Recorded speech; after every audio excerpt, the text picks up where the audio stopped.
Islamic scholar Mufti Muhammad Yusuf Tabi Hafizahullah Ta'ala, Fazile Madina University. حي على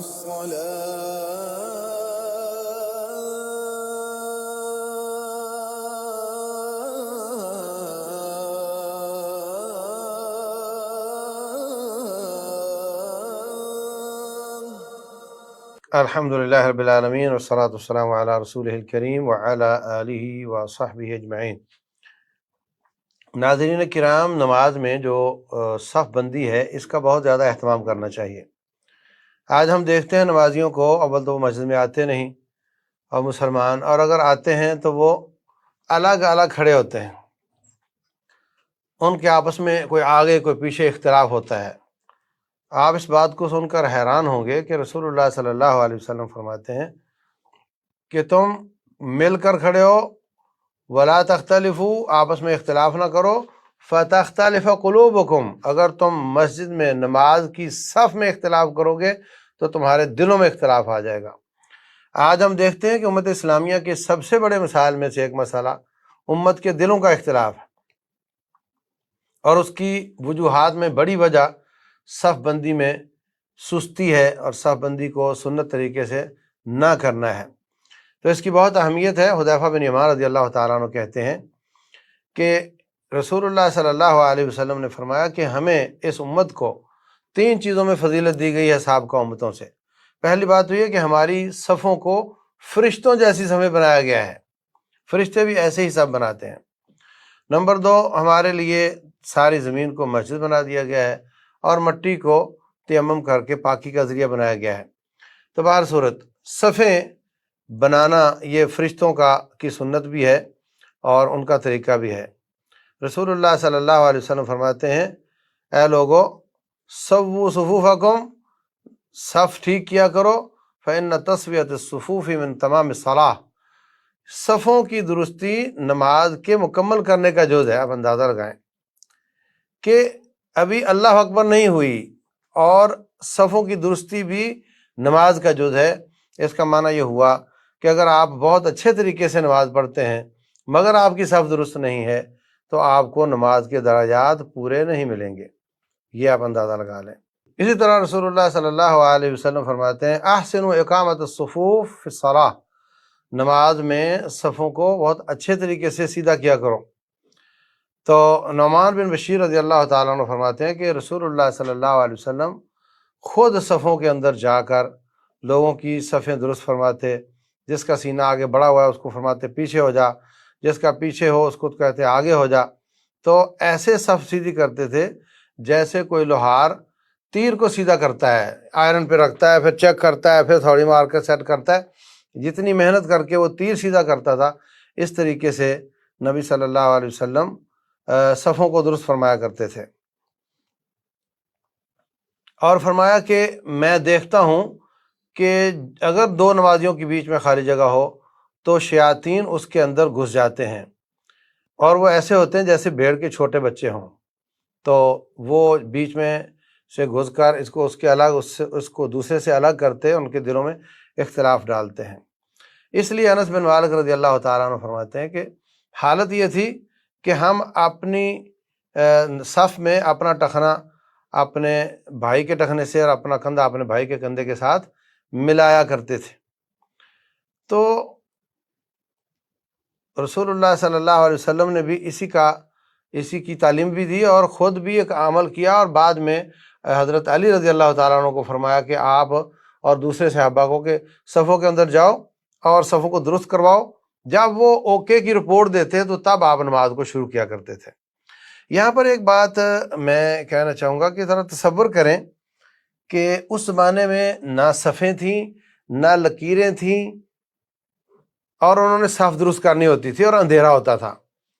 لکیر ہو بھی تو کیا فائدہ جب اندھیرا ہے؟ تو ایسی کیفیت میں وہ صف کیسے درست کرتے تھے؟ اس کا طریقہ یہ تھا کہ کندھے سے کندھا اور ٹخنے سے ٹخنا ملا لیا جائے۔ اب ملایا جائے یا ملائے رکھا جائے، یہ 2 ترجمے ہیں۔ بعض لوگوں کو یہ ترجمہ سمجھ آیا ہے کہ کندھے سے کندھا اور ٹخنے سے ٹخنا ملائے رکھیں ساری نماز میں، یہ معنی درست نہیں اور ممکن بھی نہیں۔ آپ نے سجدے میں جانا ہے تو آپ کا ظاہر سی بات ہے ٹخنا اتر جائے گا، اس کے ٹخنے سے دور ہو جائے گا۔ آپ نے تشہد میں بیٹھنا ہے تو آپ تو پاؤں کے اوپر بیٹھیں گے تو ٹخنا تو دور ہو جائے گا۔ تو صف درست کرنے کے لیے ایک بار ٹخنے سے ٹخنا، کندھے سے کندھا ملا کر دیکھ لیا کہ میری صف درست ہے، اس کے بعد ملائے رکھنا اور اپنے ٹخنے کو ٹیڑھا کر کے رکھنا، اور یہ اس سے ثابت نہیں ہوتا۔ پھر آپ اپنے ریلیکس ہو جائیں، پاؤں سیدھا قبلہ رخ رکھیں اور پاؤں ملا کر رکھیں۔ ٹخنا ملانا، ملائے رکھنا ضروری نہیں ہے، آپ کا کندھا ملانا چاہیے آپ کو۔ بعض نمازی کیا کرتے ہیں کہ وہ ساتھ والا جو ہے اس کو مسئلے کا علم نہیں، تو وہ بیچارہ کلوز ہوتا رہتا ہے اور یہ اپنی ٹانگیں چوڑی کرتا رہتا ہے۔ اب اس کو یہ تو معلوم ہے کہ ٹخنا ملانا ہے اور ملا کے رکھنا ہے، یہ اس کا اپنا فہم ہے، اور یہ اس کو یاد نہیں رہتا کہ کندھا بھی تو ملوانا ہے نا۔ کندھا نہیں مل رہا اس کا، نمازی دور ہوتا جا رہا ہے اور وہ تنگ پڑ جاتے ہیں اور وہ وعدہ کر لیتے ہیں نماز میں کہ آئندہ اس مسجد میں نہیں آئیں گے۔ یہ طریقہ درست نہیں، یہ کج فہمی ہے۔ اسی طریقے سے ہم دیکھتے ہیں نمازوں میں کہ بعض لوگ کیا کرتے ہیں کہ آگے سے انگلیاں ملاتے ہیں، یہ درست نہیں۔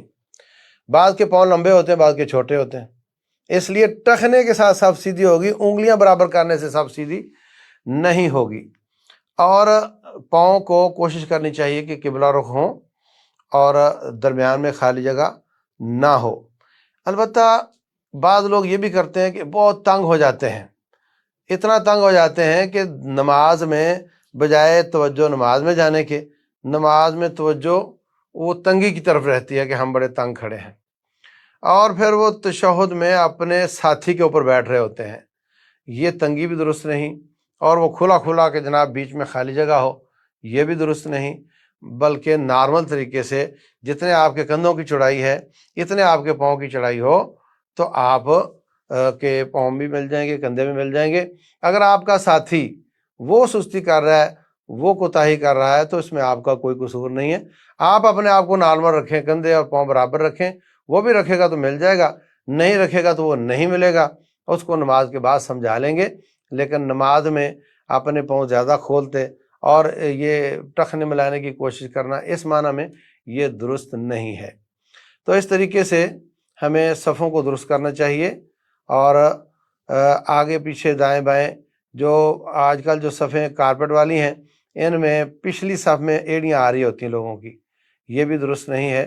اپنے خانے میں رہیں اور آپ کی ایڑی ٹخنا وہ اپنی صف میں ہو اور انگلیاں آگے بڑھی ہوئی ہیں تو وہ اس سے کوئی فرق نہیں پڑتا۔ آپ کی صف کا تعلق آپ کے ٹخنوں سے ہے، ایڑی سے بھی نہیں ہے۔ واللہ عالم۔ تو اس طریقے سے ہم صف کو درست کریں گے تو یہ فرشتوں کی صف کی طرح ہو جائے گی، اور یہ نماز کے لیے بہت ضروری ہے۔ اس کے بعد ہم نے نیت کرنی ہے۔ تو نیت روٹین میں دل کا عمل ہے اور اس کا زبان سے اظہار ضروری نہیں ہوتا۔ حج میں اور عمرے میں نیت زبان سے کرنے کا ثبوت ملتا ہے، البتہ نمازوں میں اس کا کوئی ثبوت نہیں ملتا۔ اس میں بھی افراط تفریط ہے۔ ایک آدمی آتا ہے، ایک ٹانگ پچھلی صف میں ایک اگلی صف میں، اور نماز شروع ہو گئی اس کی، اور اس کو بعد میں یاد آتا ہے کہ میں کیا پڑھ رہا ہوں، تو یہ بھی درست نہیں ہے۔ آپ کو ایک سیکنڈ کے لیے آتے آتے حاضر کرنا چاہیے اس نیت کو کہ میں خالص اللہ واسطے نماز پڑھ رہا ہوں، اور میں فلاں والے فرض پڑھ رہا ہوں، پچھلے ہیں یا یہ والے ہیں، یا یہ تو آپ کے ذہن میں کم از کم آنا چاہیے۔ اتنا قدر نیت تو آپ کے دل میں حاضر ہونی چاہیے اس وقت۔ یہ نہیں کہ آپ نماز شروع کر دیں اور بعد میں سوچیں کہ میں کیا پڑھ رہا ہوں، یہ درست نہیں ہے۔ اس قدر نیت کریں، اور جو زبان کے ساتھ لمبے چوڑے اقرار کیے جاتے ہیں ان کا شریعت اسلامیہ میں کوئی تصور نہیں ہے۔ خالص رب کے لیے عبادت کر رہا ہوں، اور کون سی والی نماز پڑھ رہا ہوں، قضا پڑھ رہا ہوں، موجودہ پڑھ رہا ہوں، مغرب پڑھ رہا ہوں، عشاء پڑھ رہا ہوں، یہ اتنا قدر تصور آپ کا ذہن میں حاضر ہونا چاہیے نماز کے وقت۔ تو اس کے بعد آپ نے اللہ اکبر کہہ کے نماز کیسے شروع کرنی ہے، انشاءاللہ اس کا تذکرہ اگلے کلپ میں کریں گے۔